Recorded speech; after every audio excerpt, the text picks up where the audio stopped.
Hello and welcome once again to Crazy Comics and Stories. It's me, your charming and delightful old Uncle Rat Bastard. And at the other end of the series of tubes and wires that we call the internets is Joe, Crazy Writer. How you doing today, Joe?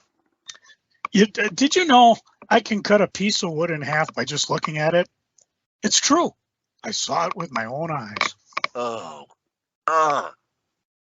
We haven't recorded for almost a month, and you start with that. I'm just. If I wasn't already under the weather, trying to see if your guts are doing okay.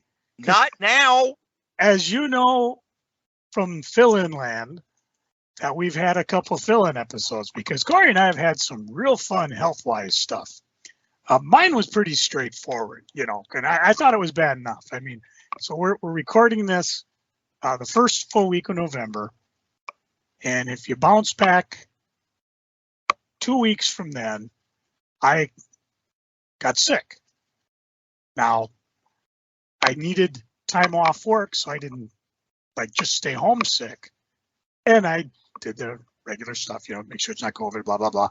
But it was very grinding going to work. It was weird because when I went to work, I felt I was getting a cold.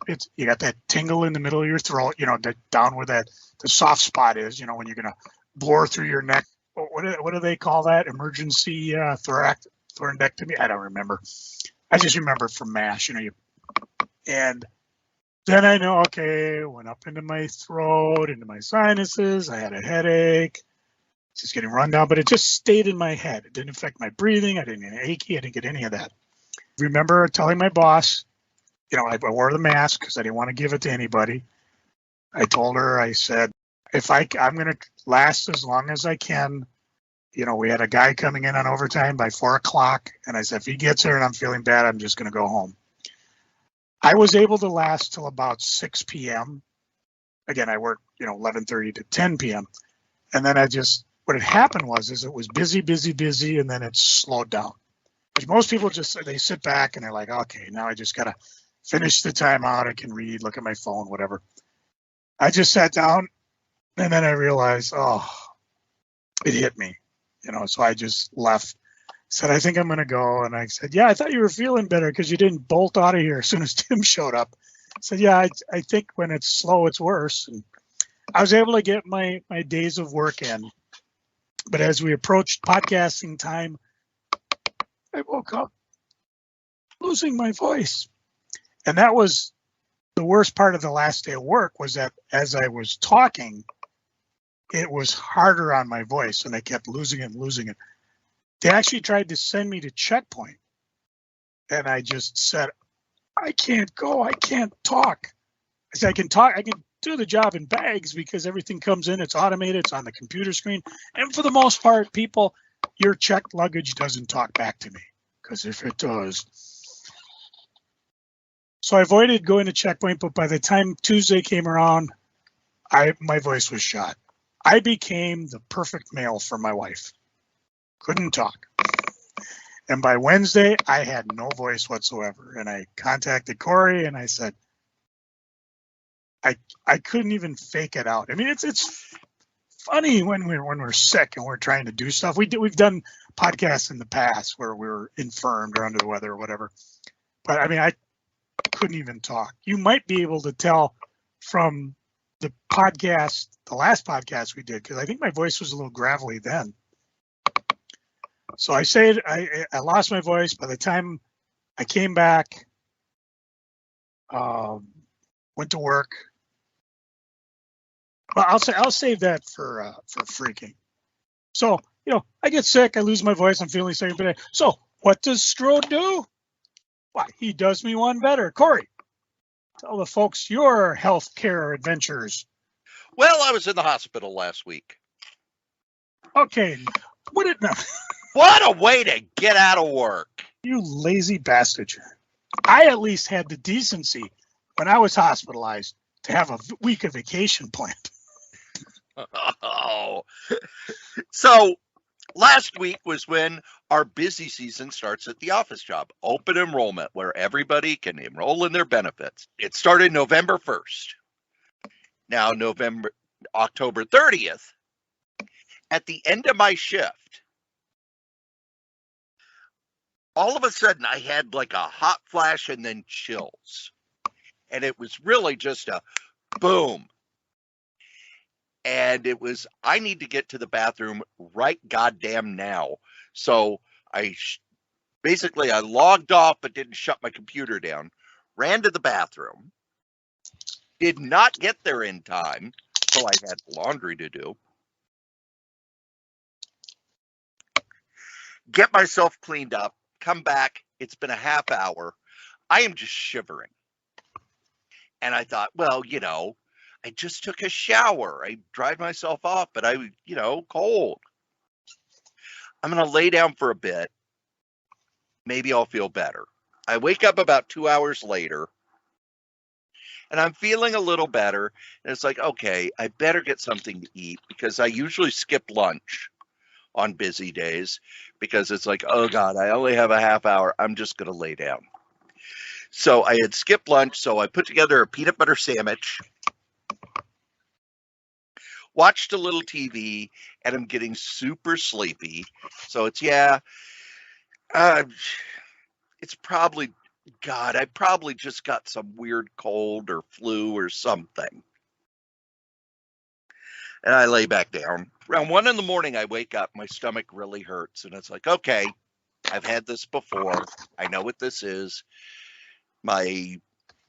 Basically, I'm having a small intestinal blockage. They usually resolve themselves pretty fast if I drink a lot of liquids. So I drank a lot of liquids. I could not. May I interject here? Yeah. Do you know what causes that? No, we do not. Okay. And we'll get to that as the story goes. So 1 a.m, it's like, okay, I have these every few months. Normally drink a lot of liquids, walk, get the blood flowing.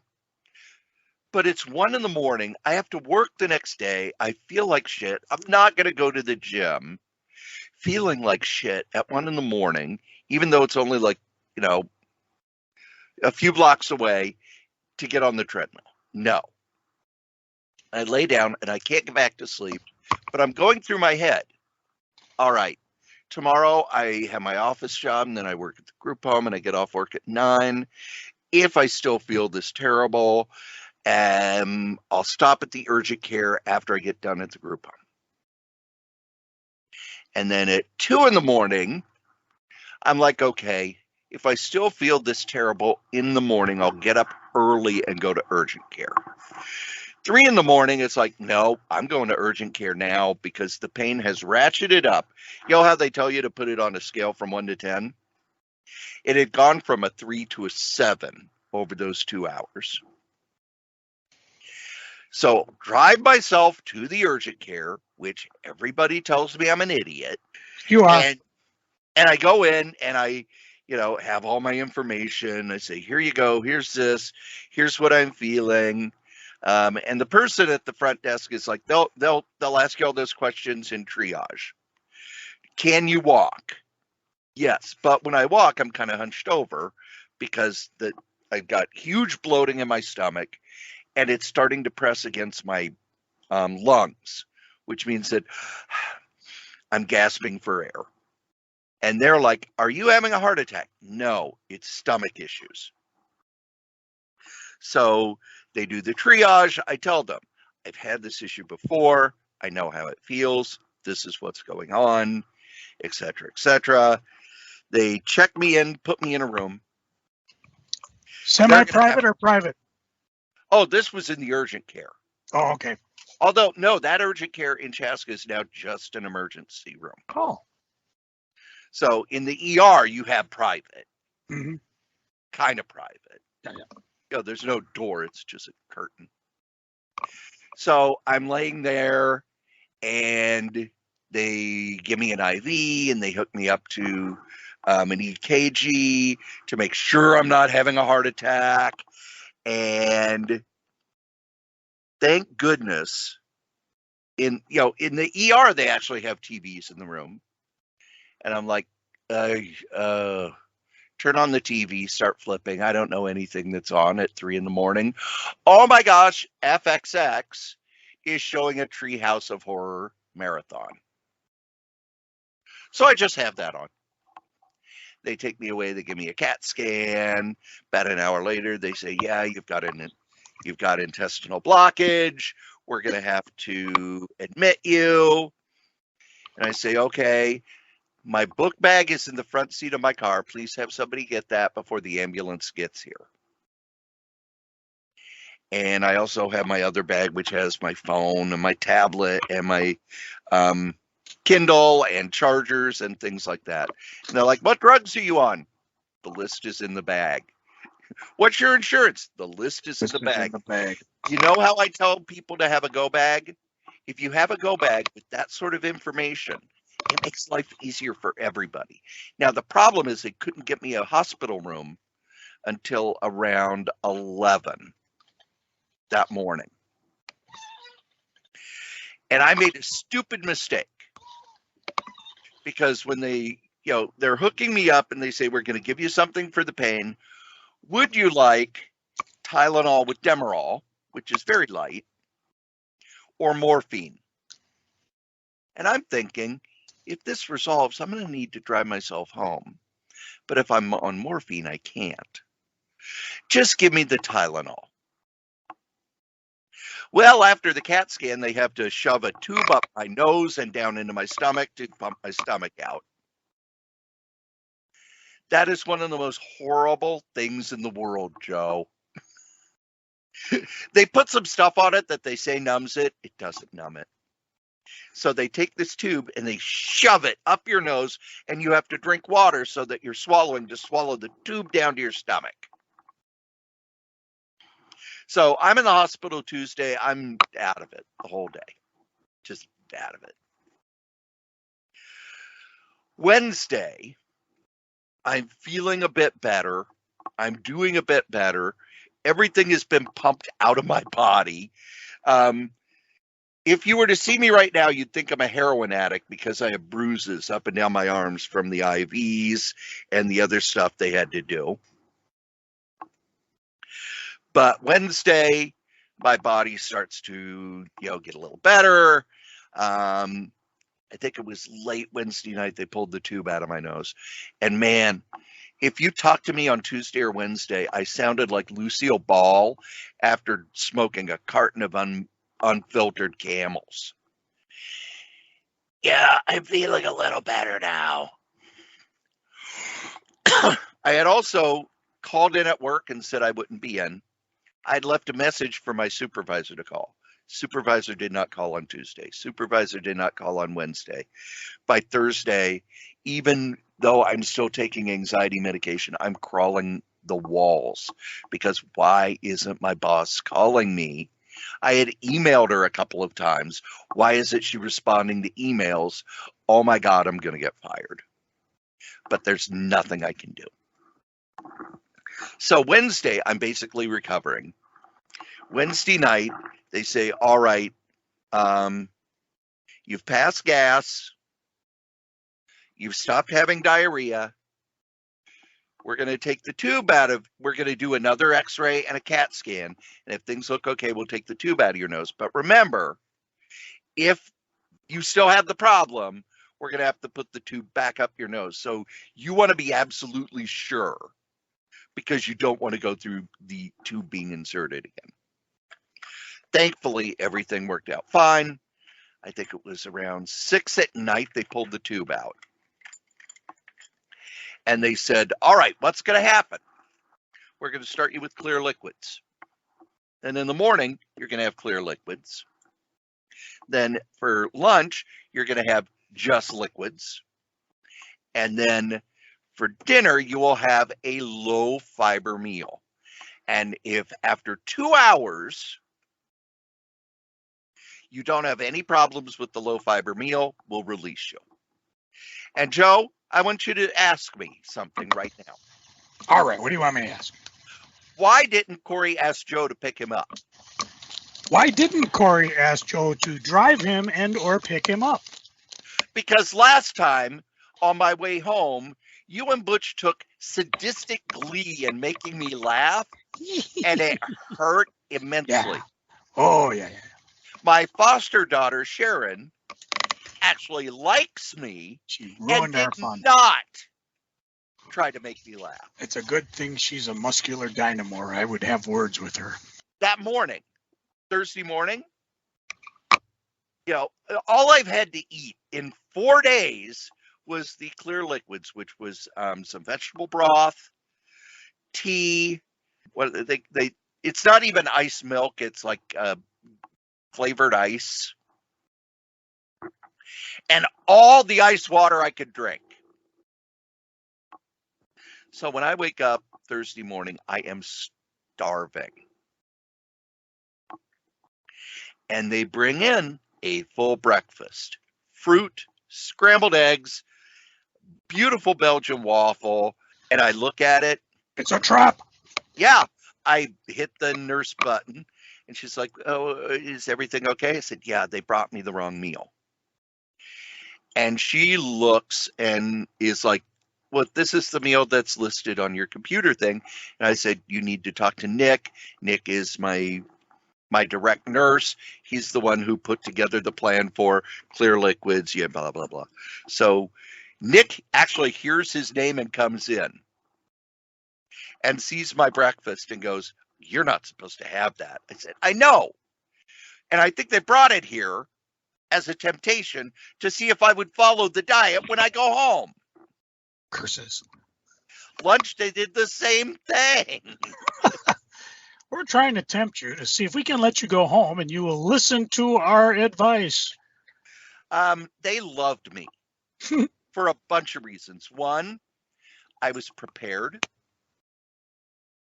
And if you have any medical condition at all, be prepared. Have your information. If you're on meds, have that list of what your meds are, because they need to know what meds you're on and if they'll interact with other medication to cause a problem.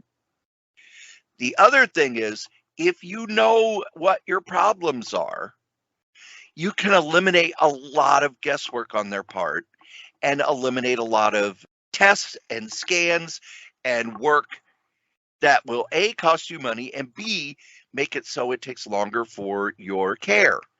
Because I knew what it was, they did not have to do an MRI.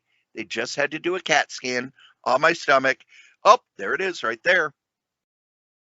Whereas the last time I went into the hospital, which was real early in this podcast, 2011, no idea what it was. They had to do MRIs. They thought I had had a heart attack.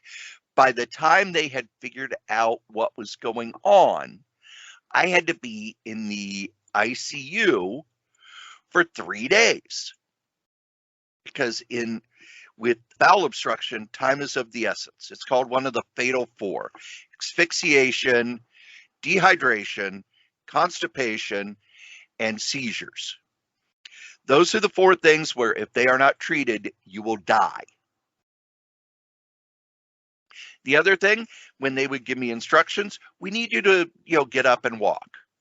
So what I would do, I would watch something on my laptop, grab saline drip IV, which after a while he got a name. He was Sal, short for saline, and walk around with him, holding him. He was my best friend, Joe. We got very close. It's good you finally have one. Yes. But I would go and I would walk around the area 5 times, because my main nurse, Nick, was a former construction engineer. And he told me that going all the way around was a certain number of yards.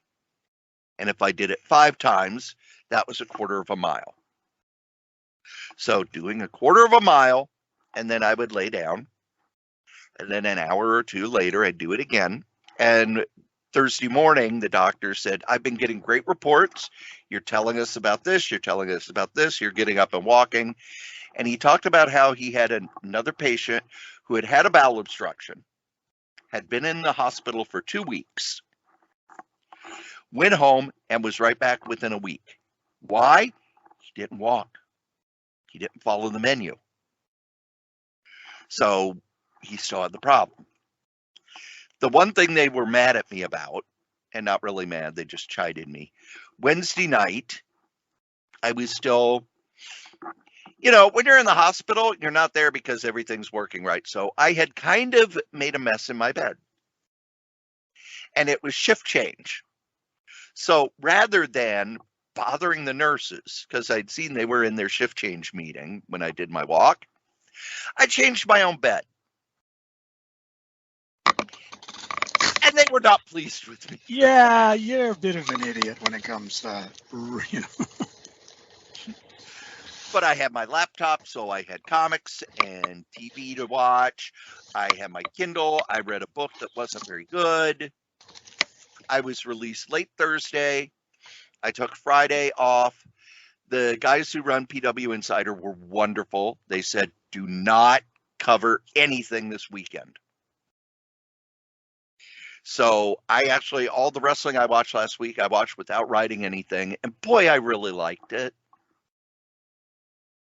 That's the one thing. When you write about wrestling, you start being an analyst all the time. But Wednesday night especially, I was able to just sit and watch. It was like, my God, this is so much fun. This is such a fun show.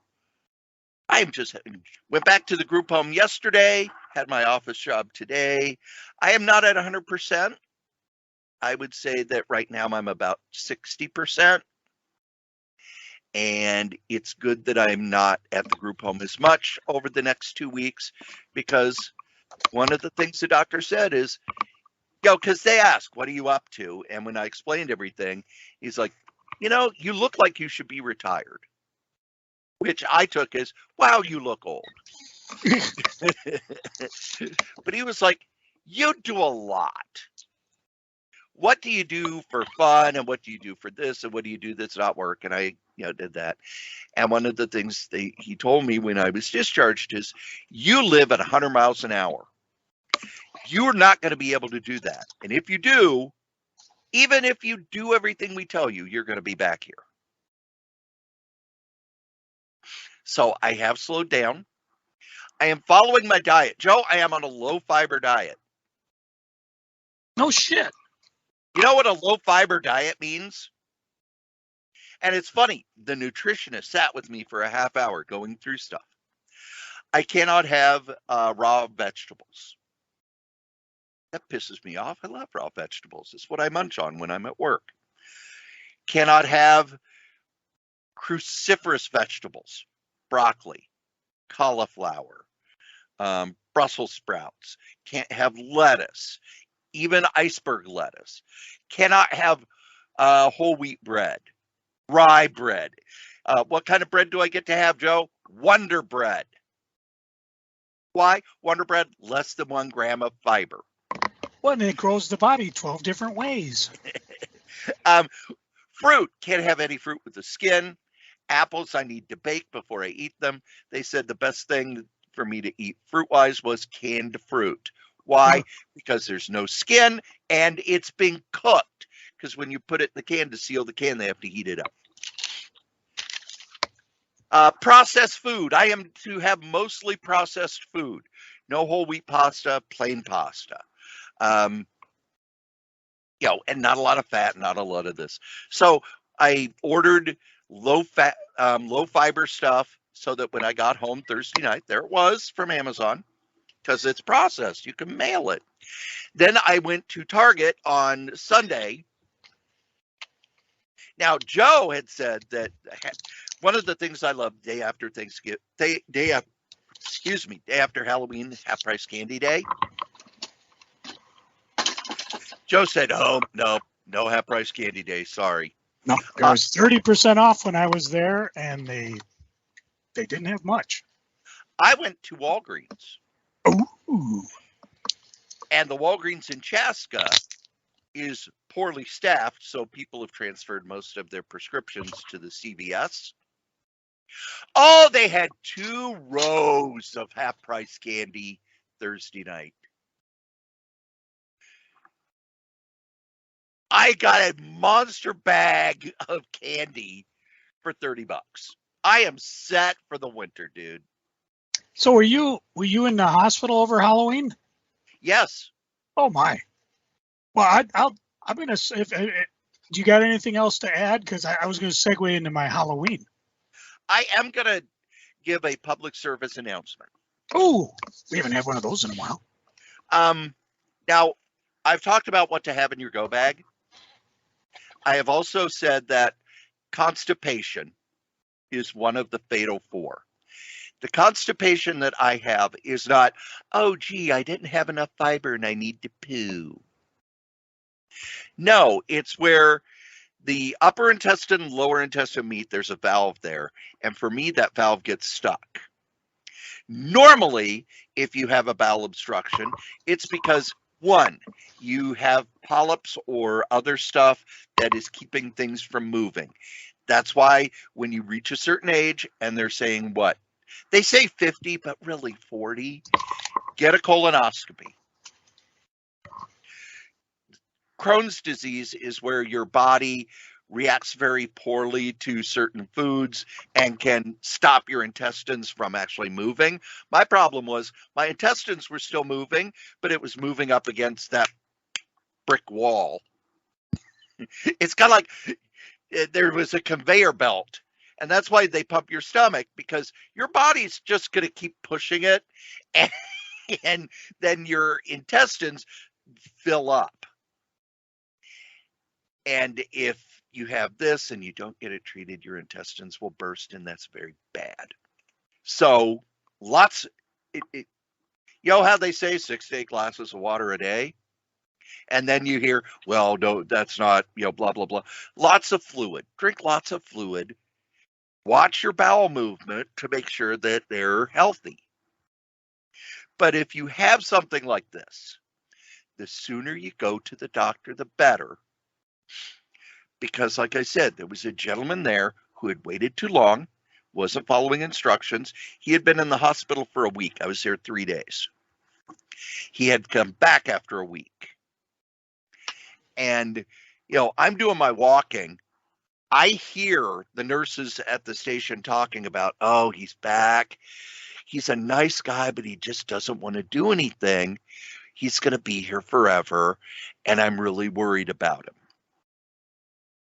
Follow the instructions of your doctor. They're not telling you to do something just because they think it's funny. If I was not up and walking when they told me to, I'd still be in the hospital today, and you'd go another week with another fill-in. And then have stuff to do because, oh my God, the daytime TV has gotten so much worse, and it was terrible back in 2011. It's so much worse now. If I wouldn't have had my laptop and my Kindle, I probably would have dove out the window. So, Joe, how was your Halloween? I'm looking for it because the only PSA I have for you is time to check the batteries in your CO detectors and smoke detectors. More importantly, if you don't have them, get them. And of course, I'm an old firefighter's kid, so I'm really big on that. And we've already had a few people go to the hospital, families, because ill working furnaces. So my Halloween stats: I gave out 60 full-size candy bars, 50 comic books. Get back to that in a second. You talked 2.5 pound bag of fun-size stuff. And then I had 30 granola bars and chip packs.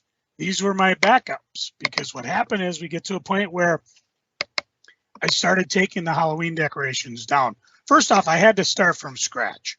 Why? Well, my daughter, who helped me from scratch last year, took everything for her house. So, again, I go to Spirit Halloween, and I got there, and my wife's like, wow, this is really kind of the ghetto of Halloween stores, isn't it? And I'm like, okay, but, she's used to going to Target. Target didn't have anything. There was one thing I wanted from Target. They had this purple spider that when you turn it on, the legs move back and forth, and it was out. It was out the first day they put it out. And then, of course, they did this thing for their circle where 2 weeks before Halloween, you got 30% off all their Halloween stuff, which is probably why there wasn't a hell of a lot when you went in thinking half price, and they're already busy putting up their Christmas stuff. I never did find that. I did find a couple big hairy spiders, and I find candles, and they had these little ghost dolls, and I did find some, I think they call them banquet candles. You know, they're battery operated. You turn them on, they just burn. Oh, yeah. Which I think if I get more of them for next year, it'll be better, because the candles I put in the other glasses and the scary houses and the buckets, they burned out. A couple, I did find some cheap gravestones. I put them up. We had a good time. First kids came about 6:30, just as it was going dark. By 8:30, we'd shut it down. And the reason I did the granola bars is I went into my pantry and I pulled all these granola bars out, the health bars, the Nutri-Bars, whatever, the chips, because I knew if I get like one group of 10 kids, I'm going to run out of candy. I wanted nothing to give them, because the candy bars were gone, the full size, the 50 comics were gone, 2.5 pounds of fun size stuff was gone. And we doubled what we did last year. Last year I didn't do comic books. Before COVID, I had done comic books, and the kids really loved them. I just went through my pile of stuff and just had, okay, this is for girls, all ages, you know, and stuff maybe for the older kids. This year, from the source, and then again, they're the only store I saw that had this, had packs of the comics that you can buy through previews to give away to kids. And I picked up the Captain Marvel one reprint, and then they had a Spider-Man reprint. I can't remember what it was because I got rid of them all. So kudos to the source for doing that. I would try ordering them online or getting them ahead of time, but I don't think I'd get them. So I know next year I will probably load up 100 comic books, and the kids really loved them. You give them out and they're like, oh, dude, look what we got. And of course, I want to be the guy who gives away full-size candy bars. So let's see, make a note, need 120 full-size candy bars and 100 comic books. And then, of course, while the kids were coming, you know, I'd walk out, I'd blow out the candles, I'd start bringing the things away. I took down the Halloween lights and everything. And all of a sudden, another group of 10 would come. And I'm like, okay, I got 5 candy bars, but I still got 30 granola bars. I hate giving out granola bars. I think it's cheesy. Chips are kind of cool. So anyways, we went through, let's see, what's in a box? 6 bars in a box. So yeah, about 5-6 boxes of those. And then I had chip packs that I used for lunch. And it was a fun time. We had a good time. And I had a good time. Anyways, Chris helped me because every so often it was nice enough weather. It was chilly, but with our new door that we have, it was fairly insulated. So I could leave the door open and I could see people as they came up the drive. And if they hit the doorbell, we had actually had it. So you hit the doorbell and you hear doo, doo, doo, doo, doo, doo, doo, which scared people, which is kind of fun. I didn't have that much fun since I put one of those motion activated ghosts, which worked out great because kids would come up, trick or boo, the thing would go off. And then as the light went down and it wouldn't be active, I'd have to come in and go, and then it would go off. So we had a good time. So, and then of course, after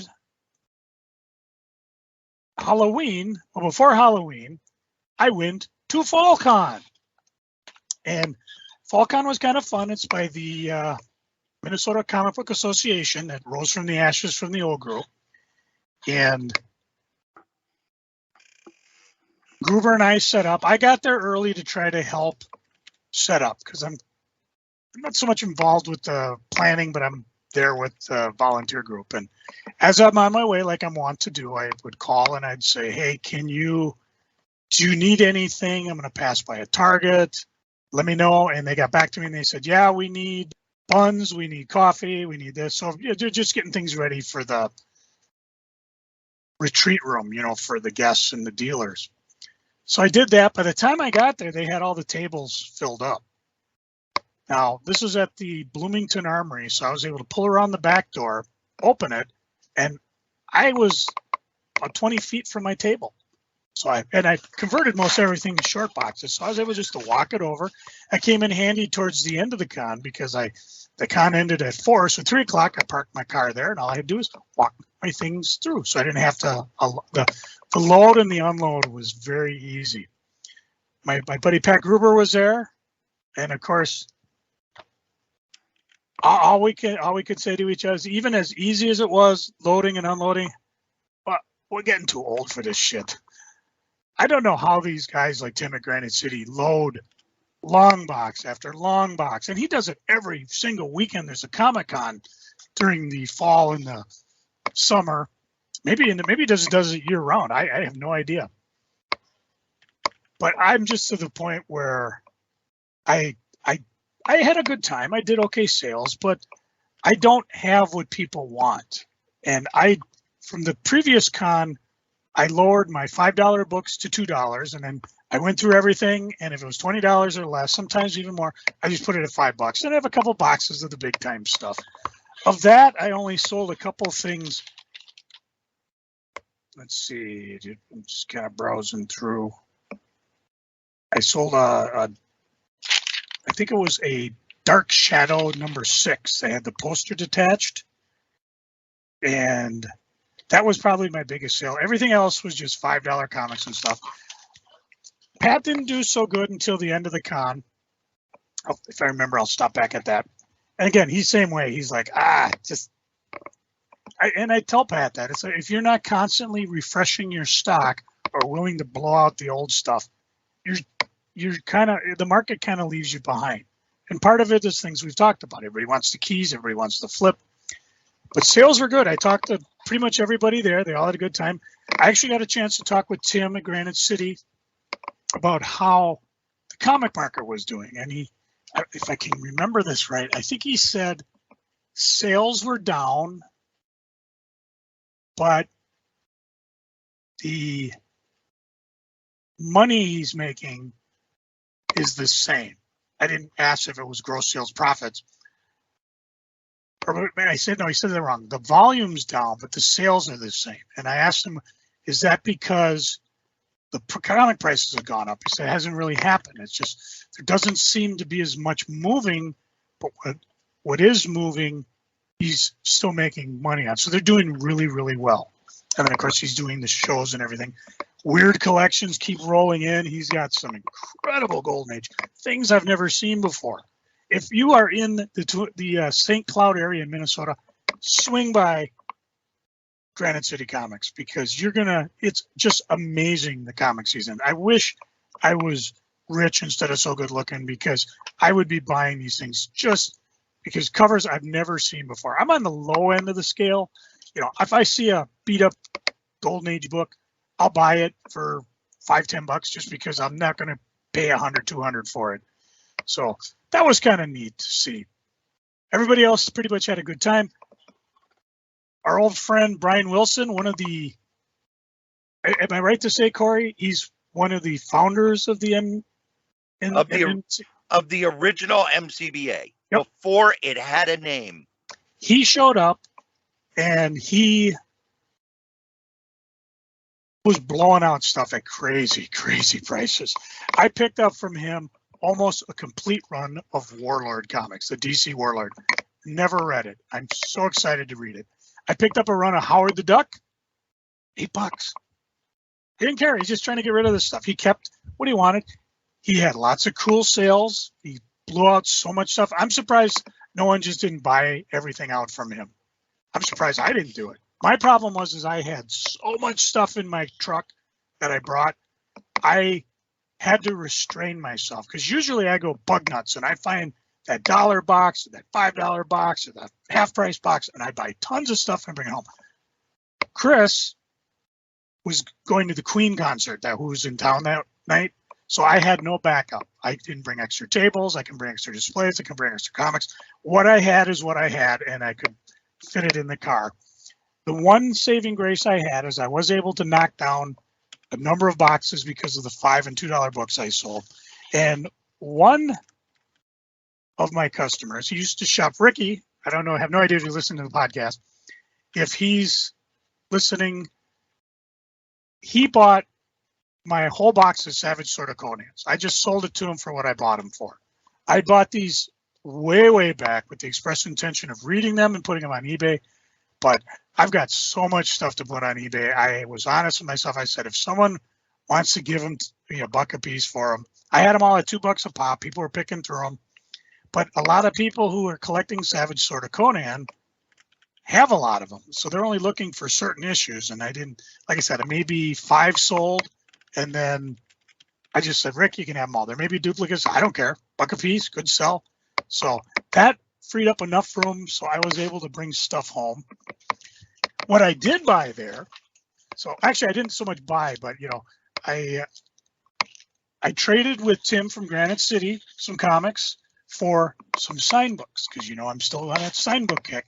I picked up a Batman the Knight #1 signed by Capullo, Craig that is. I got Amazing Spider-Man 24 signed by Nick Spencer. It's the Jim Lee X-Men #1, the wraparound cover. Oh, okay, yeah. Signed by Scott Williams. I wasn't going to pick this one up, but when I looked at it, it was kind of had a weird certificate of certificate of authenticity from New Age Comics, and sometimes that's enough to get me to buy it. Just the weird certificate. The final thing I got was the Shadow of the Bat number 16, way back in '93, signed by Brett Blevins and Mike Manley. Let's see some other fun things I picked up. Paul Fricke was there, so he had these Troll Lord classic graphic novels, which I believe contained 30. It was a new 30-page graphic novelette, Death Dreams, as well as, let's see if I can find. It says chapters 1 through 3. So this was volume 1, and he signed it, gave me a little head sketch, was cool.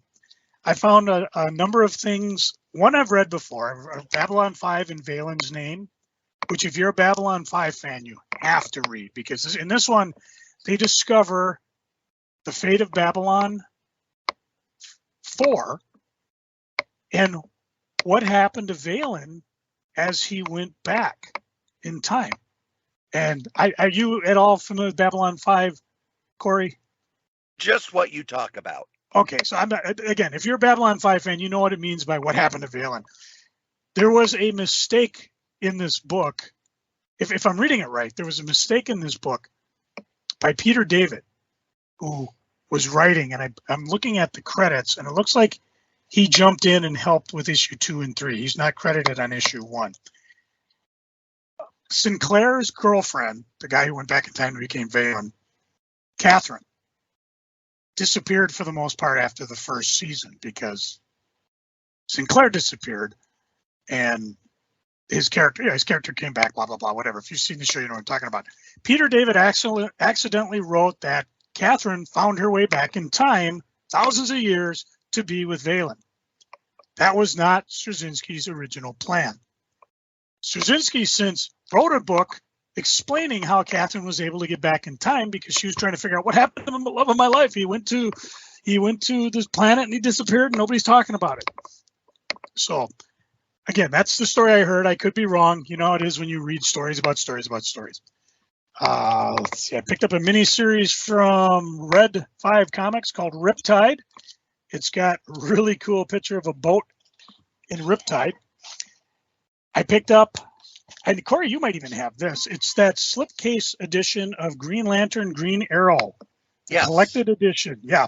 I had it. I sold it. Which is getting an omnibus that will have all of the Green Lantern, Green Arrow backups from Flash until Green Lantern and Green Arrow. After I bought this, until Green Arrow left the Green Lantern, Green Arrow. After I bought this from Pat, I'm like, oh, the omnibus are coming out. Sons of butt. Anyways, the other thing I did is I put Pat out of his misery. He basically had all these variant covers, crazily overpriced. Again, probably one of the reasons why Pat doesn't do so good at shows. I said, Pat, $5 a piece. And some of them I kept, some of them are going on eBay, some of them even at $5 a piece are overpriced. So between that and Pat had a last minute sale of some original art. He did really well. Lisa, our old friend, the prize lady from the original MCBA, was there selling pops.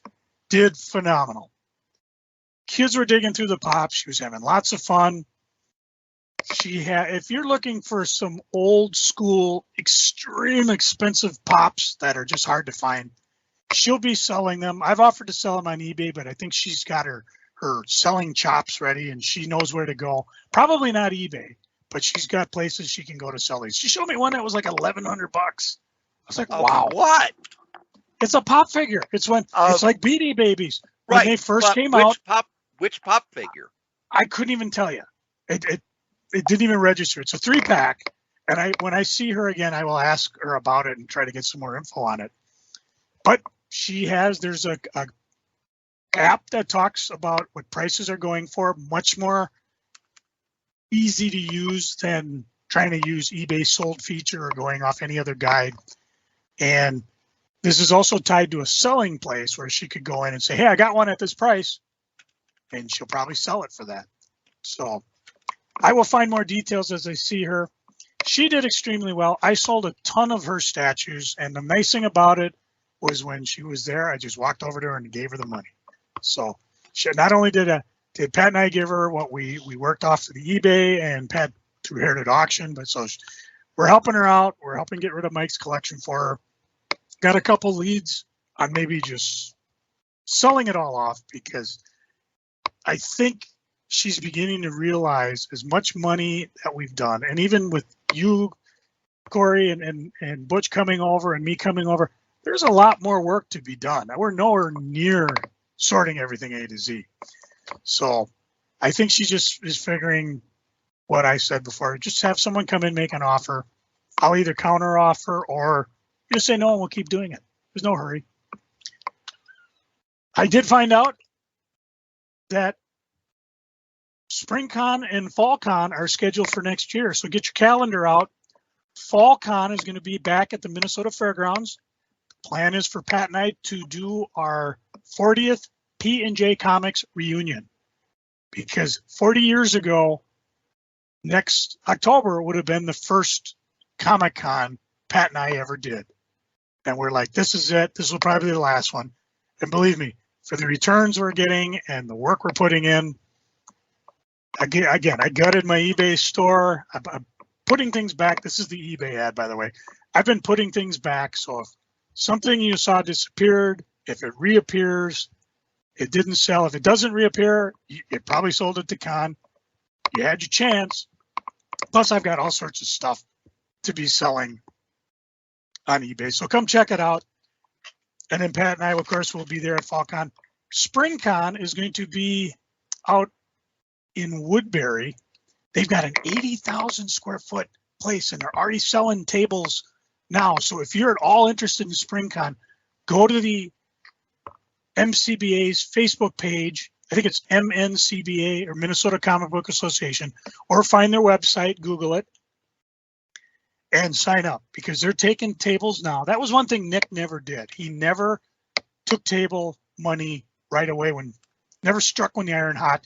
People are happy. They're ready to give you the money, ready to commit to next spring.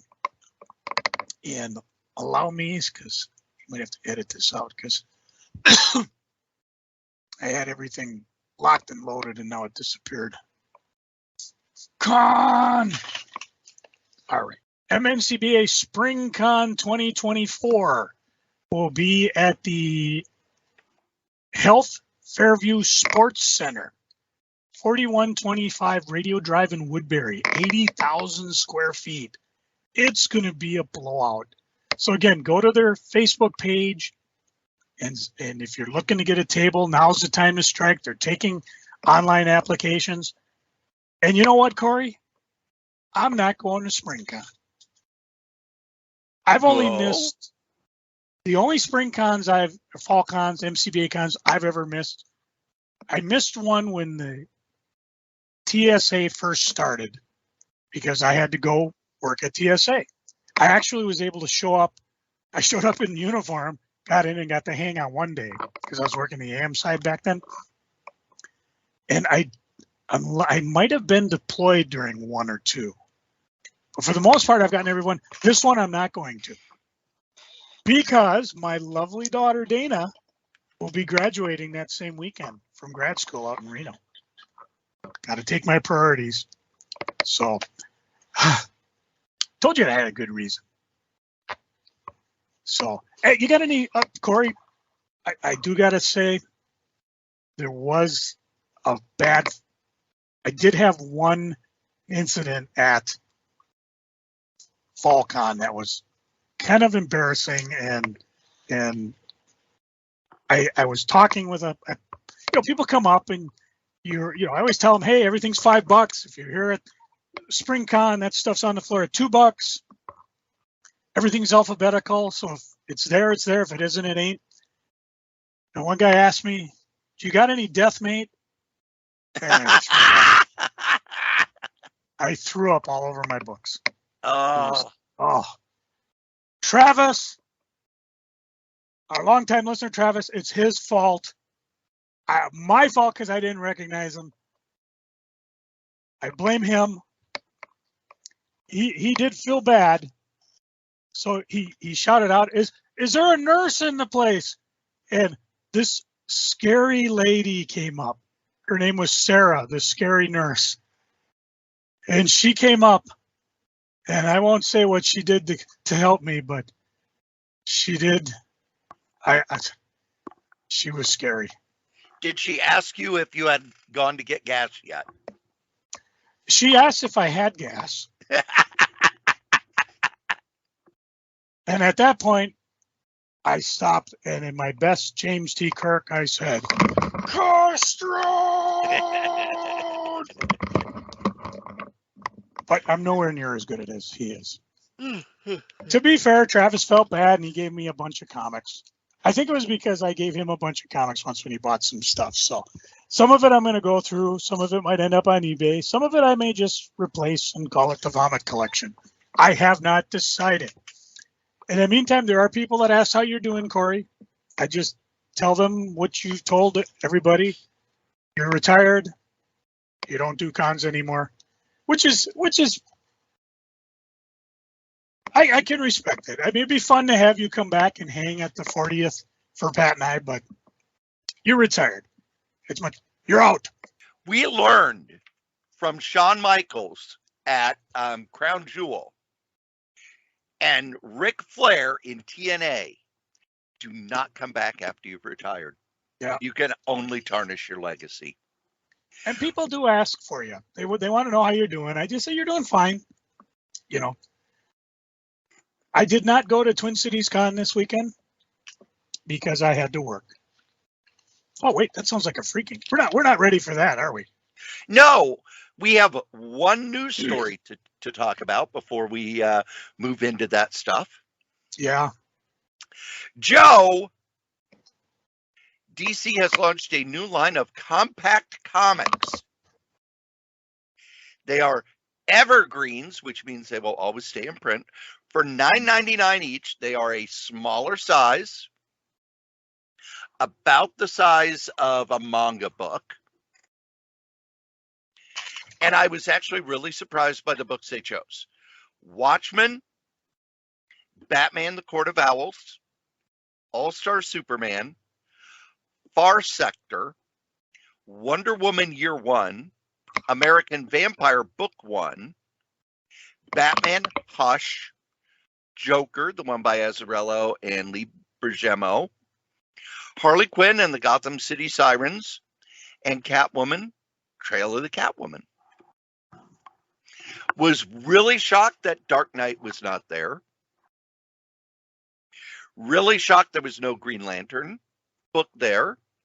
There was no Flash book. There was no Justice League book.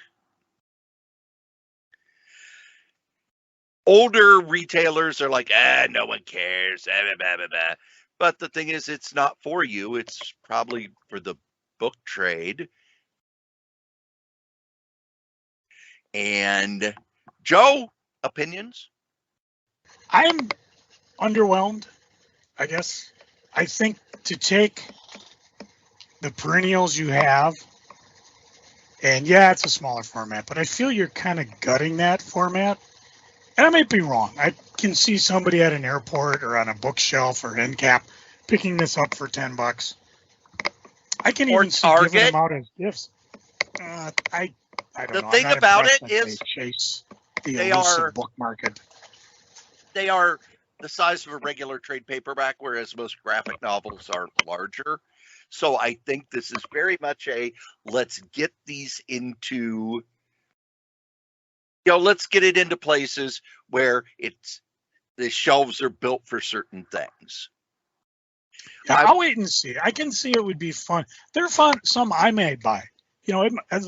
But again, getting older, and I've got to use peepers to see small print. I can't see Watchmen in a smaller format. I would have liked to have seen maybe more best of. So if you're trying to really get kids hooked in it, let's do. I say that because I'm looking at the old digest. Remember those things? These are not for kids. None of these are kid books. Well, maybe I'm wrong. I don't know. I don't know. We're getting the kids hooked by getting them American Vampire. Well, and you got me giving Watchmen. Comics at Halloween rot their minds instead of their teeth. That was Peter David's line. I don't want to take credit for that. You know who's not going to rot your? You know who's not going to rot your mind or your teeth? Who's that? These guys, our sponsors. Our newest sponsor is NordVPN. Let's be honest, if you're out on the internet, you need a VPN to protect you. There's all sorts of things going on the internet where people can track you. You could accidentally download a keylogger, all sorts of things. NordVPN gives the best security possible. It has a password manager which generates complex passwords, syncs across all your devices, stores your notes and credit card information. It also gives you 10 gigabytes of private cloud storage, secure files that backs up your data automatically. But the main thing it gives you is peace of mind. It gives you peace of mind when you're out on the internet, when you're streaming, when you're playing games, when you're listening to podcasts like this one. It gives you safety anywhere at any time. It protects your online activity. You get full access to all content.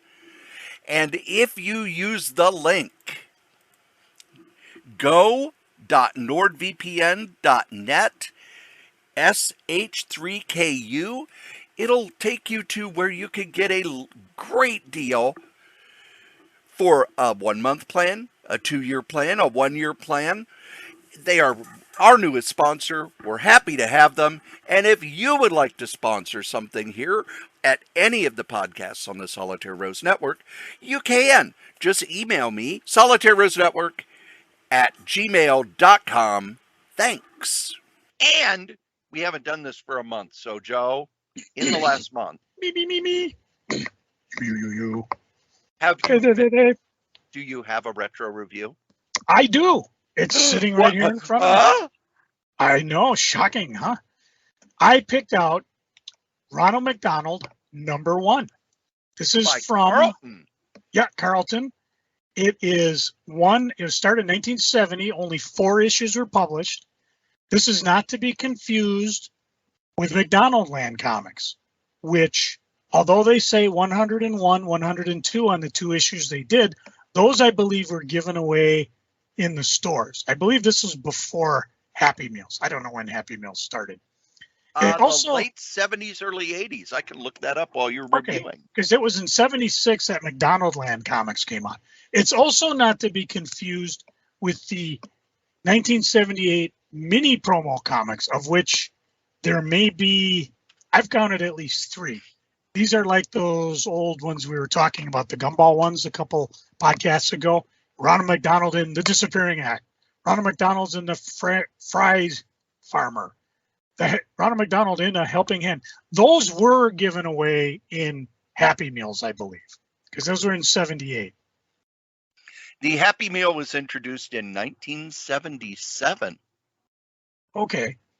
So that McDonald Land Comics, again, it has a date of 76. It could have been given away in comics, but they're full-size comics. They wouldn't necessarily fit very well. The mini comics would fit in the Happy Meal.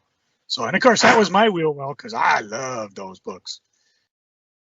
I was looking, there are no credits in these, but you start on the page. It's got Carlton, Comic Code approved, 15 cents.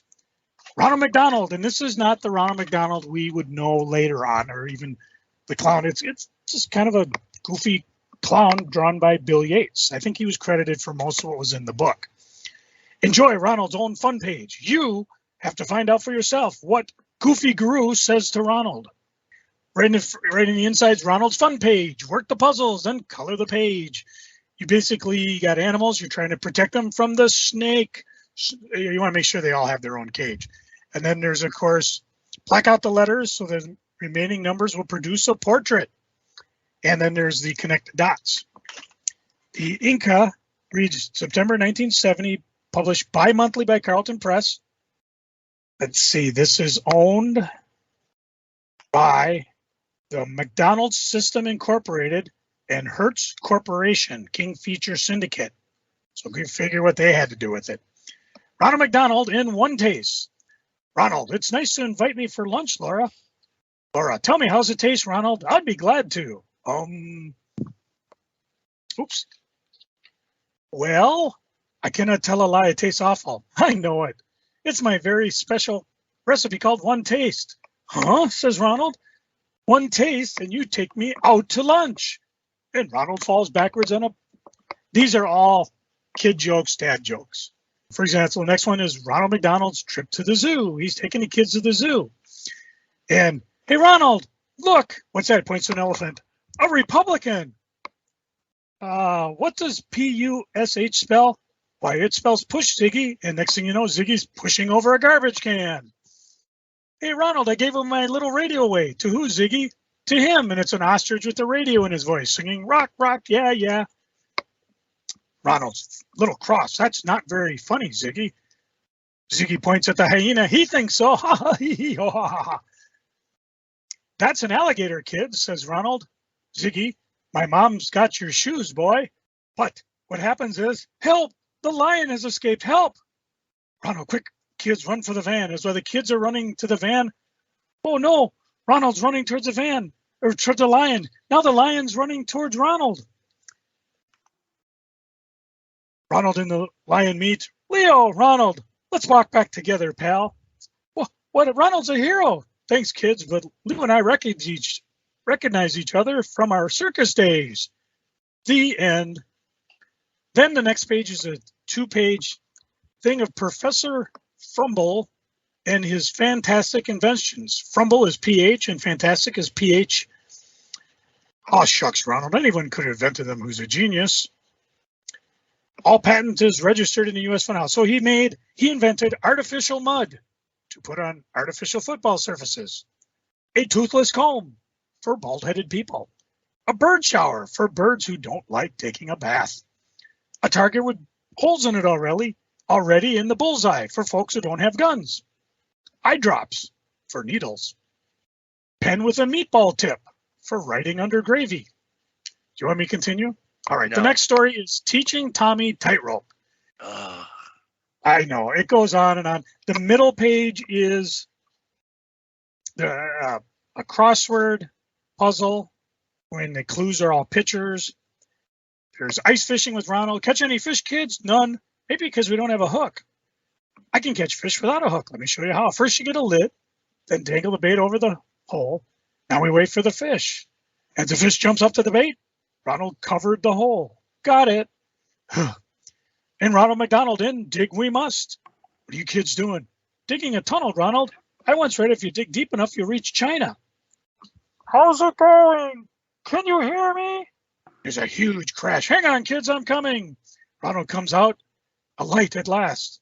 Well, they're in a glass and china shop. And the curator is, why can't you kids use a front door like everyone else? They're basically, the cartoons are kid level, obviously meant for younger kids. There's Ronald Puntoons, where you got there. Number 1 has a picture of an apple and 2 saws. Get it? Say it, Cory. No. Let's see. There's a few more ones, and then of course The Goofy Guru, another puzzle where you match. To find out what Goofy Guru said to Ronald, black out the odd number squares below, which somebody did. One more story, and then there's also a page of Ronald jokes. And I'm going to do one of two things. I'm either going to probably put this on the eBay and sell it, or I'll let Cory be the judge. These are Ronald McDonald riddles. What did one tonsil say to the other? Answer, get dressed. The doctor's taking us out tonight. Why is a kindergarten teacher always happy? Because she makes little things count. Cory, there are 31 of these. Do you want me to keep this comic and continue reading them as the podcast go on, or should I go ahead and put this on the eBays? Sell it, sell it, sell it, Okay. sell it, Oh, sell it. I got it. I got that. I got issue 2. I did at one time have an issue. Was it issue 3 or 4? It actually comes with a puzzle, like a puzzle thing that's inside it. And it's a big difference in price between the ones that have it and don't. The final page is on there. There is an ad for free sample of color film. And who else is talking about it? Why, Blondie and Dagwood. And this is, let's see, mail it away to Famous Brand Department, and you can get 126th cartridge, 620 film, or 127 film. Do you remember any of these, Cory? No. This is 1970 stuff. You probably remember seeing these cameras at like rummage sales if you went to any when you were a kid. So the last page is for kids. Get 3 Ronald McDonald gifts. You get 3 great Ronald McDonald toys for sending in 50 cents. You get a fantastic flying parachute, a Ronald McDonald bank in the shape of McDonald's, and a flying hamburger. So, oh, by the way, that expired September 31st, 1970, or when supplies are exhausted. So take your chance. Supplies may not be exhausted. I may send it in anyways. I'll just Xerox it, send it in with 50 cents. Say, hey, if supplies ain't exhausted. Of course, I would like the flying hamburger. That would be really cool. So the books themselves are not, well, I don't want to say they're scarce, but they're hard to find in good shape because these are kids' books. They were just beat to hell. The one I have is really beautiful color on the cover. It's glossy, and you go inside and it's just ruined because the kid did it. Or rotten kid, you did all the puzzles. So see why when you bought that Marvel Fun and Games, you should have bought 2, one to do, one to keep. So actually, what I did, I actually put tracing paper over it and would do the puzzle on the tracing paper. Yeah, but you could still, if you were light about it, if you were heavy, you could put indentations in it. And in this market, kids will be scouring. Oh, look at that. There's an indentation there on page 5. You remember the 3 Geeks? I can't remember the name of the guy who did the Thor. Oh, look, there's a micro skirt on page 5. Oh, my gosh, that's the market today's day. Crazy, crazy stuff. Don't look at it. You'll leave eye tracks. Touch it with gloves. That's my retro review. Soon and now we get to my favorite part of the show. No, not where I realized that all of the monster cereals have less than 1 gram of fiber per serving. Woo-hoo. No, it's Freaking and Geeking. Joe, what are you freaking on? I've been having an adventure with my discount comic book service box this week. As you know, last Christmas I had it ripped off my steps. And Discount Comic Book Service, to their credit, replaced almost everything. The one thing I never got, I bought, it was supposed to be, what do you call a 100-sided dice? Dodecahedron or something? Something like that, yeah. I wanted to get that. It might have been a 30-sided dice. I don't know. It's something out of the gaming part of the catalog I don't normally order. And they weren't able to refill that. I've never seen it anywhere, not at any of the gaming stores in town. So you gaming stores, you should maybe be looking. Diamond's going to love this. You should be looking in that gaming section because they have some stuff you're not going to find elsewhere. My box showed up, and it happened to be on, was it Thursday or Friday? I can't remember. I just figured I'd run over to Pat's and pick it up. And I didn't get a notice in my email like I normally do. Hey, your package has been delivered. I didn't get a notice it was shipped. But I did get a picture because FedEx takes pictures of things they drop where it is and then they take off. Got over to Pat's, no box. Now, Pat said when he left for the day, there was no box. And first of all, I looked close and it's like, okay, this box was delivered at 8:36 a.m. before Pat left. Had Pat seen it, he would have told me. I looked closer at the picture. 2 little pumpkins there. Look at Pat's doorstep. There is no little pumpkins there. Look at the picture. There's wood paneling on next to the step. Look at Pat's steps. There's no wood paneling there. Where in living hell they dropped my box off, I have no idea. So I'm like, okay, I guess I'll go back and I'll tell Discount Comic Book Service it didn't show up. And I told Pat, I said, I showed Pat the picture. I said, this is not your doorstep. And he just laughed. We looked around the neighborhood. Pat lives in a like condo home association area. So they're all the same. I figured if I noticed the 2 pumpkins, I could knock on the door and say, hey, did you get a package for Joe Ryder, blah, blah, blah. No, nothing in that area looked like that. All the houses were the same. None of them had wood paneling. Pat's like, there's 5 complexes in this. And I'm like, I'm not going to go tour them all. So I went home and I sent a letter to Discount Comic Book Service saying, FedEx dropped my box. This is not my address. That was Saturday. Sunday, Pat texted me, hey, your box showed up on my doorstep, which means either FedEx lied, which they've done before, said we delivered it and it didn't show up, which is why I think they started making you have to photograph it, because I've had times in all the shipping services where it's like, oh, it was delivered.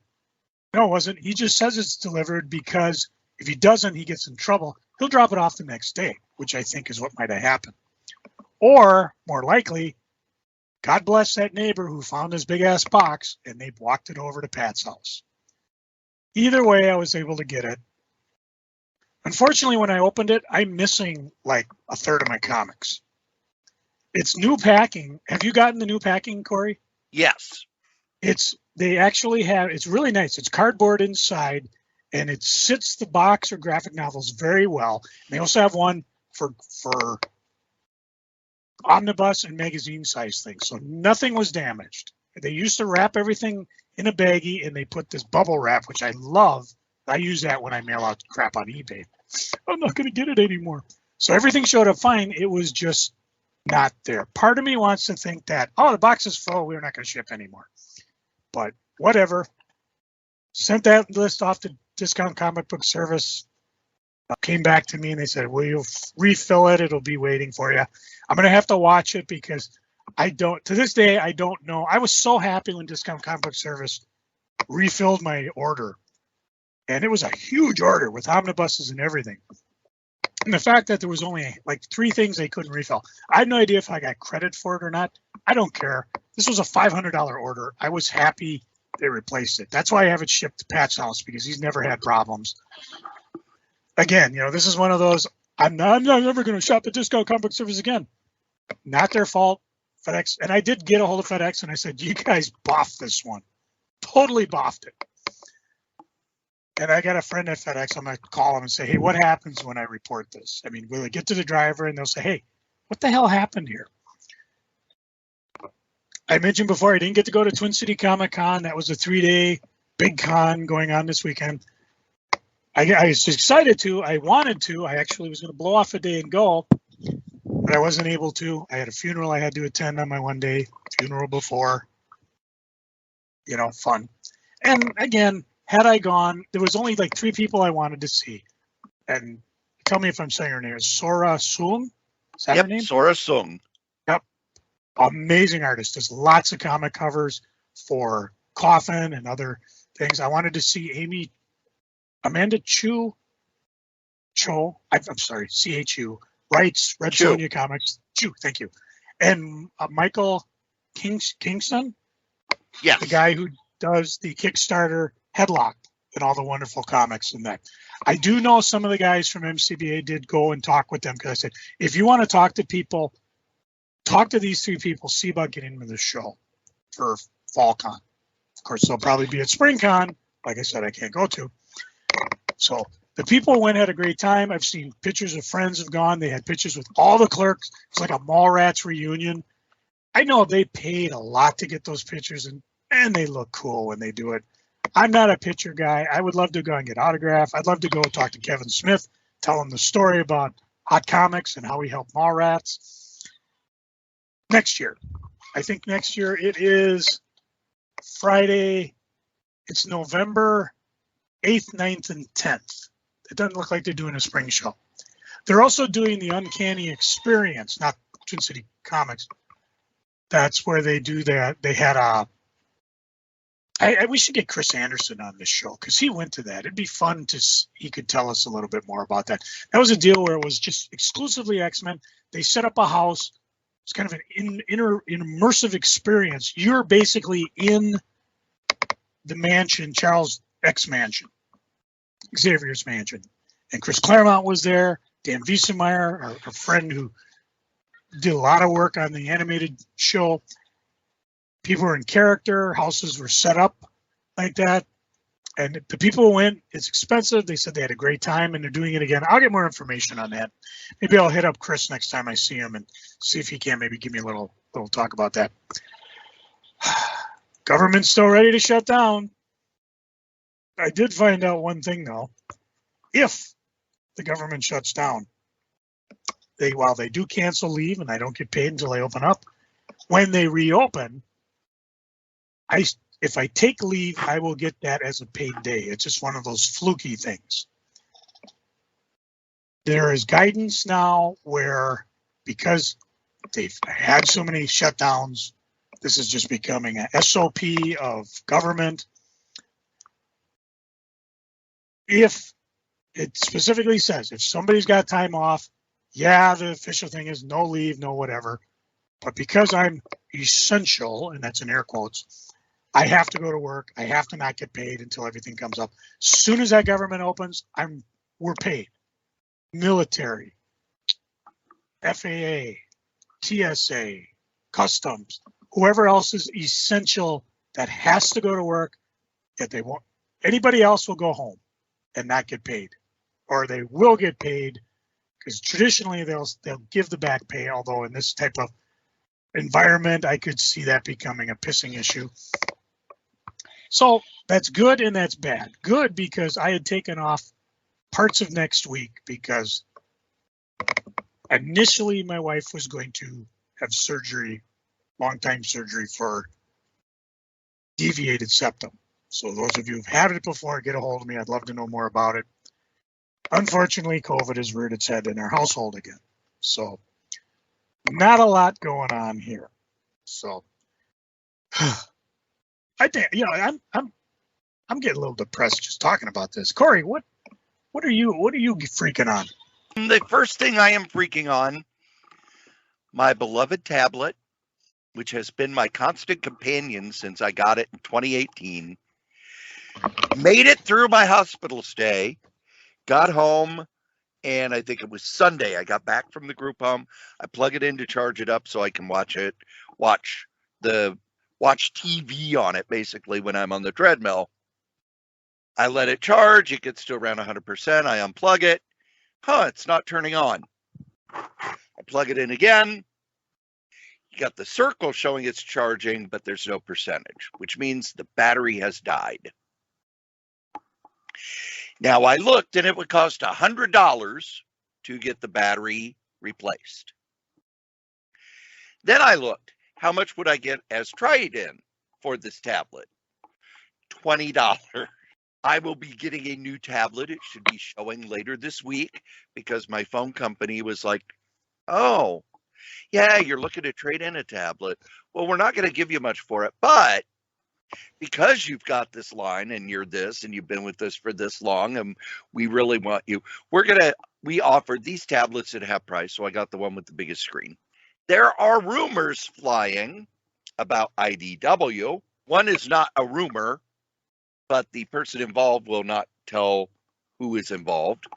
Ben Templesmith, who created 30 Days of Night, and a bunch of other stuff for IDW, has said that some of his rights were taken by IDW, some of the media rights for things that he worked on there, and put to a certain department, and the executive of that department, who was let go recently, was using it to pay the rent of 2 of his girlfriends. Now, IDW used to be a publicly traded company. Their stock fell to the point where they were delisted from Dow Jones, but they are still technically. This is not good, especially when you hear about how they're losing millions of dollars. If there's anything that you like in IDW's back stock, you may want to pick it up as soon as you can, because you know that something like this, the SEC will get involved. What a mess. And then, as you can tell, my voice is going. There was an article in Variety, Has Marvel Lost Its Way? And it talks about how the recent Marvel movies, well, except for Guardians of the Galaxy 3 and Spider-Man and yeah, have not been as well, and there's a kind of malaise over Marvel. And one of the things that freaked me out was, Joe, do you remember the She-Hulk series? The original one or the burn? The TV series. Oh, yeah. $25 million an episode. And I know it's expensive, and this is kind of a sidebar. My wife and daughter loved it. Here's the thing, though. I remember when CSI was the most expensive show on TV, and they were like, oh, it's like $5 million an episode. And that was not that long ago. So I think one of the problems Marvel has is when they started, it was very much we don't want to spend any money. But as it made more and more money, Disney spent more and more on making stuff, to the point where I hear the Marvels movie, the one coming out not this weekend but next weekend, $300 million. Once you're spending that much, it's really hard to make a profit. They're going to need to scale back on the cost of these movies. You're not going to make a profit on a $300 million movie, because they say you take the budget of the movie, double it, and that's the amount it needs to make in order to make a profit. Now, the problem is that all of the angry fanboys who say that Marvel's gone woke have now been beating on their chests and, oh, we were right. Oh, you're not? Look, Guardians of the Galaxy 3, top 5 money-making movies of the year. Spider-Man Into the Spider-Verse, in the top 5 money-making movies of the year. Marvel is still doing great. It's just not doing crazy great, because they're trying to get their feet under them after wrapping up everything with the Thanos story. Joe, let's turn it around. What are you geeking on?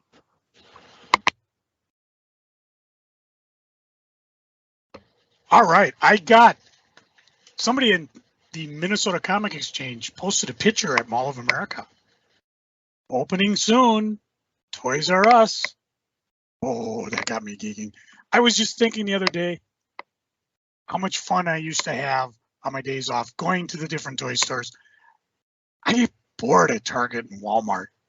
They got the same old. I think that was one of my freaking the last time we actually weren't doing fill-ins. I went to the shops at Maplewood Mall. They're boring. There's nothing there for me. So I've got high hopes for this. This should be fun. I might actually go back to Mall of America again. Usually I only go there like when I have family in town and stuff. And if that's not all, there's a whole oodle of shops to check out. There is one. Oh, where did you go? There you go, called Bricks and Minifigs in Minnetonka, Minnesota. Let's see. It's bricksandminifigmn.com. They are a locally owned Lego buy, sell, and trade store. So I'm very excited to check that out. I think Did they open yet? Let's see. When are they opening?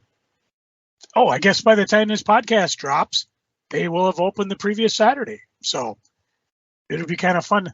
I don't know if we're going to hit that on our Black Friday, but if we're in that side of town, maybe we might.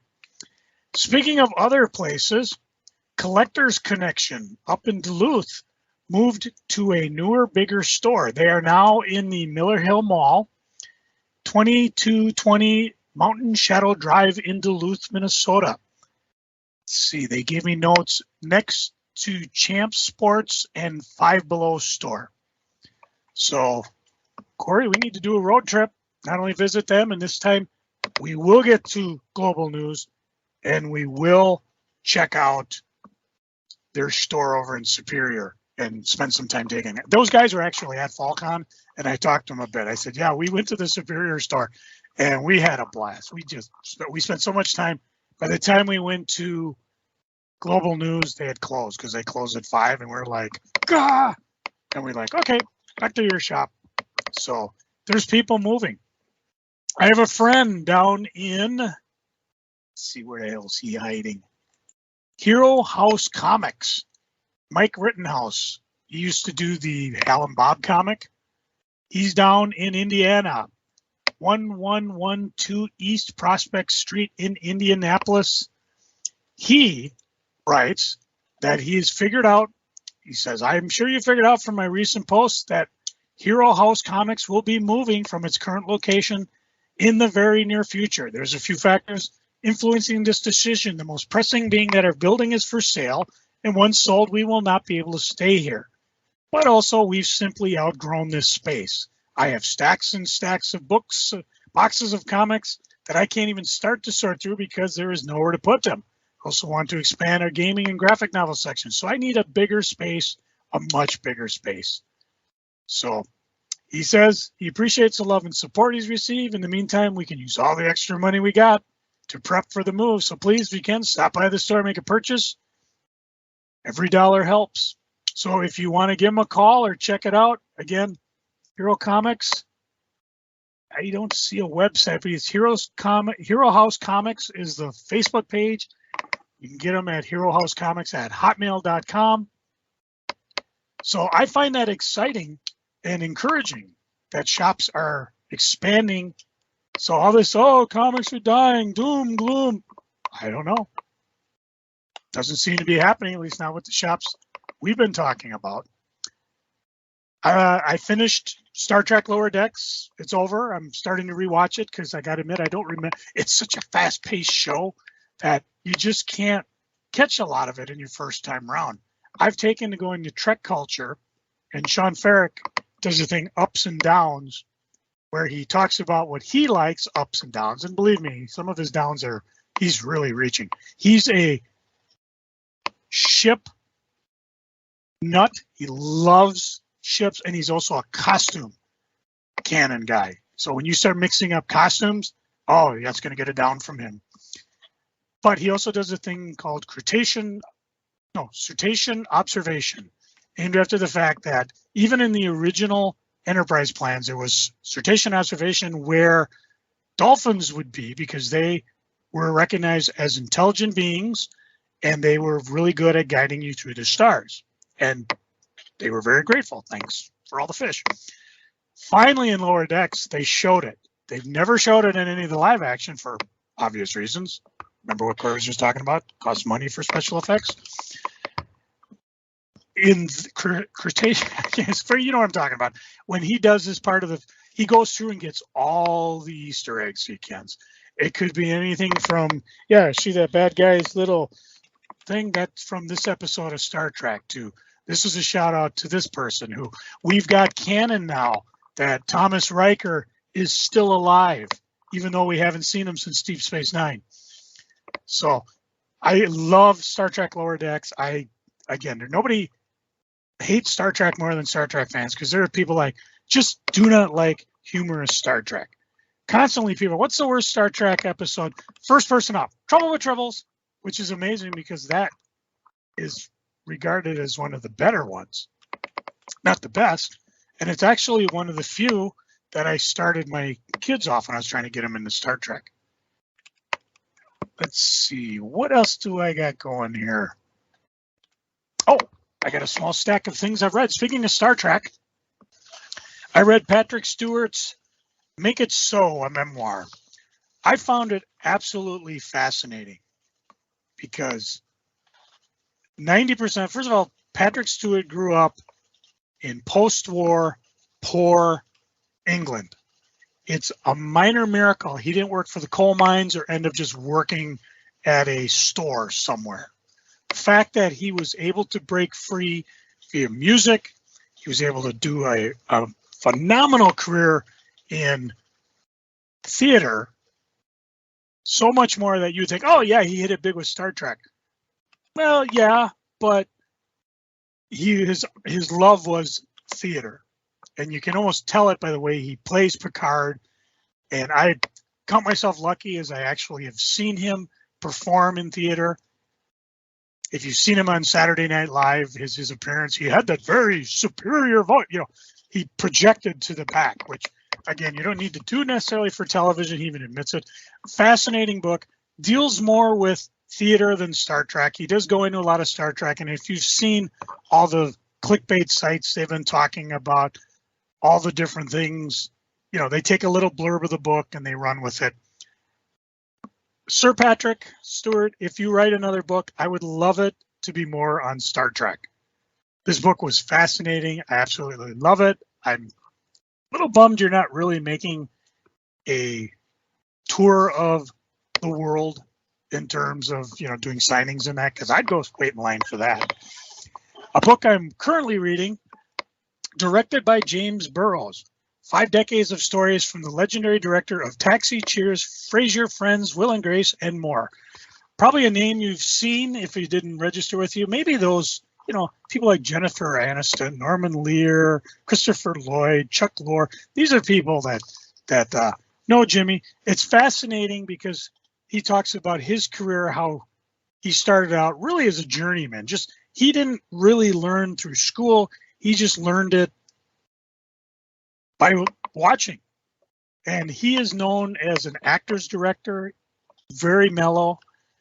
He says the only time Bob Newhart yelled at him when he worked on the Bob Newhart show was when he would get pulled by the writers to be a bit actor on the show. And he happened to play a guy who, after a long day, Bob Newhart's character came to do the elevator. James came walking out, put a sign on it that the elevator was closed. And Bob lost it, saying, no, I want this elevator fixed. I want it fixed now. So he's got that going for him, which is nice. Fascinating book. These are those books I've talked about. I absolutely love. I love behind the scenes stuff because I ain't never going into television unless somebody happens to discover me by accident. And, or, you know, by this here podcast saying, you know, Joe, you're a lot better. You're much more interesting than that rat bastard Strode. Yeah, whatever. Thank you. Thank you. Yes, I'll work for you.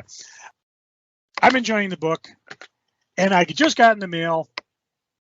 Surely You Can't Be Serious. The True Story of Airplane by David Zucker, Jim Abrams, and Jerry Zucker. Finally, a book you can judge by its cover, and I'm sure I'll be blabbing about that as time goes on. Lest you think I didn't read comic books, I've been reading lots of them. And I believe our next episode is previews. And after that, maybe we always say we try to do reviews, but something always happens. The 3 I picked out that I absolutely love, and you better go out and get right away. Alligator Loki, variant edition. I got the variant edition. Got with the Scotty Young cover because for some reason Scotty Young covers are going crazy. I believe, correct me if I'm wrong, Cory, these were online first? I don't know. I don't either, but they are absolutely fun. They take the character Alligator Loki. It's totally wordless. You could give this to a kid to read. You could give it to anybody. I just love it. Just fascinating, fun. I know sometimes say, oh, it's fun comic. Kiss of Death. I adore this. See, Alyssa Wong wrote it. Artist Bob Quinn. And this is on Marvel Unlimited. That's where that came from. So wait. The entire second season, beginning with number 13, is on Marvel Unlimited. And season 3 is going to drop December 8th. So kudos. Thank you, Marvel, for taking this and publishing it, because I enjoyed the heck out of it. Plus, I also got the second book of It's Jeff upstairs waiting for me. I read the first issue of Marvel Gods by Jonathan Hickman, Valerio. Do I say it? Shitty. Yeah. Marte Gracia. Unfortunately, I dropped mine and got a ding on it. Oh no! I know, it's not mint. Didn't matter. It reads just the same. And what's weird is when I went to figure, I'll go find a replacement cover variant. Could not find them anywhere. And it's just the beginning. And I am so excited for this as a run. I can almost tell by the first issue that I will buy this probably in a trade when it comes out. And I couldn't wait for my number one. I bought from the source Justice League versus Godzilla versus Kong. And I enjoyed the living heck out of it. That's all I'm going to say, because I've been babbling long enough. I want to see. Oh, I forgot to say. I was talking the latest thing I bought off eBay. I showed it to Cory. I got a Fantastic Four number 53 I got it from someone else. They graded it CBSC, only a 3.5, signed by Joe Sinnott. Ooh. I know. I was like, cool. And it's a little pricey, but I was like, for the price I paid for this, I'm very, very happy with it. So, and I actually have one of those boxes that I can now fit all my slabbed books, as well as like some of my oversized. Like I have a Boy and His Dog autographed edition that Harlan Ellison and why can't I think of who did? Oh, Richard Corbin did the art, and they signed it. So now if I could do something with all these other comics laying around. Yeah, well, Cory, what you geeking on? First, I want to thank Marvel Unlimited, DC Universe, and Guandanaland, because without them, I would not have been able to read comics in the hospital. I have read, at Marvel, I read the first 20 issues of the Chip Zdarsky Daredevil. I am rereading the Jeff Johns Green Lantern on DC Universe, which is weird because we all remember the big stories, but we don't remember the stories in between that well, and it's really fun to read those because those are really well done too. Jeff Johns is one of those guys who nobody does a cliffhanger better than him, because when you get to that last page, you go, oh my God, how is he going to get out of that? And then Guandanaland, all these public domain books that they've, remastered and put together in really nice packages that I have digitally. And so many people talk about when they get to the hospital, they're bored. I was not bored for a minute. I always had something to keep my mind off the fact that I had a tube down my nose. I also the nurse who dropped by, she is the nurse for the group home. She got me a get well gift because I was out, and it was partly, I did not expect it. I don't know, Joe, if you've seen those ads for like comic book based pillows and blankets and all that. She got me a Tales from the Crypt throw blanket. Sweet. And I used it all weekend. Normally I don't use a throw blanket, but it's like, oh yeah, I gotta use this. And then the last thing I am geeking on, I had box day on Saturday. The first thing I got out, the first thing I am reading, Fantagraphics' very first volume in its Atlas Comics library, Adventures into Terror, includes a treasure trove of stories drawn by many of the most stylistically accomplished artists of the Golden Age, including Russ Heath, Gene Colan, George Tuska, Carl Burgos, Don Rico, Mike Sikowski, Joe Manili, Basil Wolverton, and Joe Sinnott. Highlights include Russ Heath's two-part story, The Brain and Return of the Brain, Basil Wolverton's classic Where Monsters Dwell, Gene Colan's moodily rendered House of Horror, and Don Rico's wild layouts from The Torture Room. That's right, the first volume of the Atlas Library, put together by Dr. Michael Vassallo. Really great volume. Doc V has looks like about a 11 to 12 page intro that tells you about Atlas, how the books came about, what was going on at Timely/Atlas/Marvel at the time, and then talks about each story and the artist behind it. Lots of pictures and stuff that's incredibly rare. And then it has the first 7 issues of the comic. I don't think I've seen any of the Atlas books reprinted this well. I mean, you get the restoration is beautiful. You can actually see the feathering on the inking, which in most reprints, because it's a copy of a copy, they're not able to do. But this is just gorgeous stuff. Just gorgeous stuff. It's one of those things where I remember when Fantagraphics used to say the only good horror comics of the 50s were EC, and the shit Atlas put out was terrible. I don't know why anybody would blah, blah, blah. And here they are reprinting it in these really nice volumes. The thing that got me, though, some really nice, really, really well put together with, I forget what it is, where the lettering on the cover is kind of spot varnish. That's what they call it. So this is not a cheaply made book, but it's only $39.99. And you can get it cheaper online. If you have any interest at all in Marvel history, in any of the artists I named, this is a must-have. As soon as I'm done, as soon as we're done with this, if I don't go to sleep, I'm going to read another issue or two of the comic. And that, my friends, is what I am geeking on. Believe it or not, kids, both our voices have worn out. Very true. We have not done this for almost a month. We're out of practice. And as we say every week, the comic we like the least, we still like better than the comic that you like the most. Joe? Why should you never lie to the X-ray technicians? They can see right through you. Oh, I got one more from my buddy Jeff, who just had his first hip replaced. Jeff, who's the coolest guy in the hospital? The hip replacement guy. It's the second coolest guy in the hospital. The second hip replacement guy.